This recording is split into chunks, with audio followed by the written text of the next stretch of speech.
so this is a study about the success factors within the healthcare ecosystem. And this is coming from the success factor modeling approach, which we said it's really asking this question, what's the difference that makes the difference?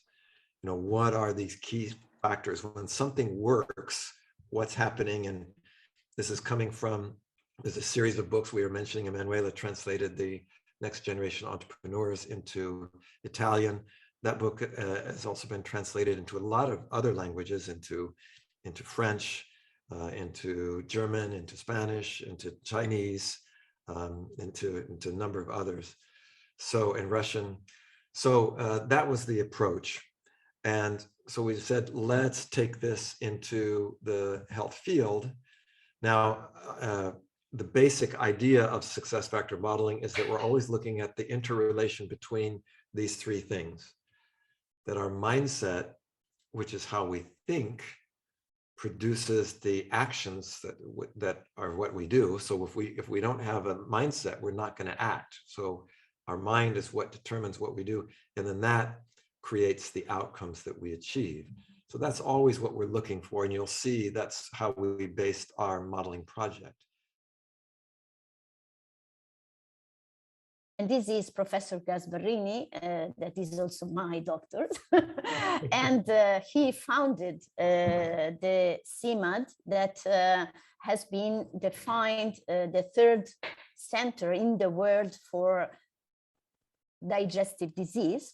And as you can see also from the image, this is the waiting room for patients, where patient is really in the center of all the processes. So starting from the waiting room, where they can enjoy a bright environment, a beautiful environment with some videos, some video wall, with some learning information, some very useful information about nutrition, about their own specific disease and lifestyle.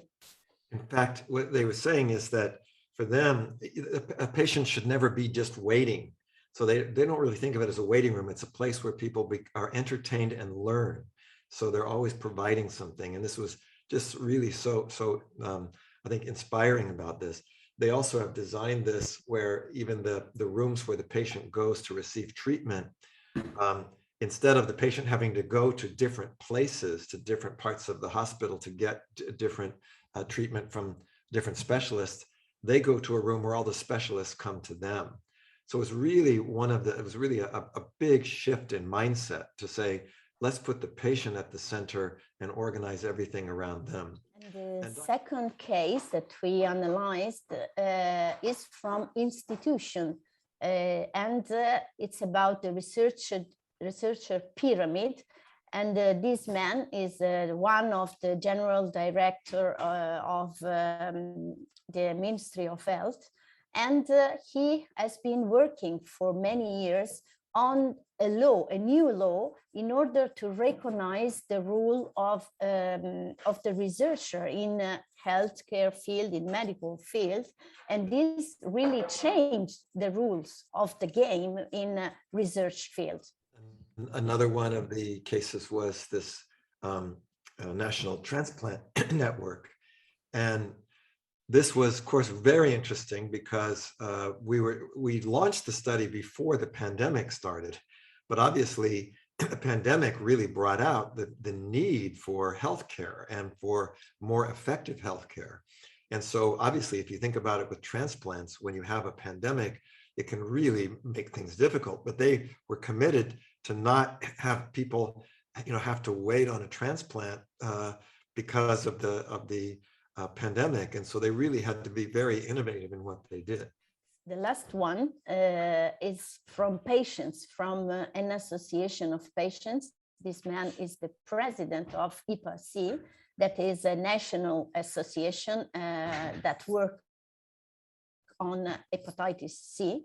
And the case is about the new therapies for all patients, the new therapies for hepatitis C. Why?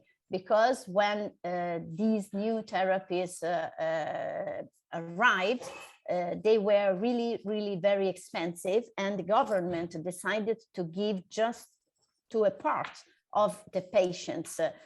If they had an acute disease, they could receive treatments, otherwise not. And they built very, very powerful partnership, very powerful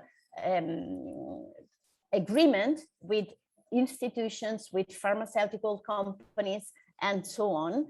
And they achieve all the treatment for all patients with hepatitis C. Now, these were some really inspiring examples. They're also, I think, as you can see, these are very high level. These are very advanced institutions. But we also had many, many others. We actually had with several hundred people participating in this interview from all different levels, also people that were independent health professionals, people that were coaches, trainers. And so we really wanted to get a broad view. And and what we did was to look at different levels of success factors. How did we do? We started, so these are some of the results we have for these first 2 years.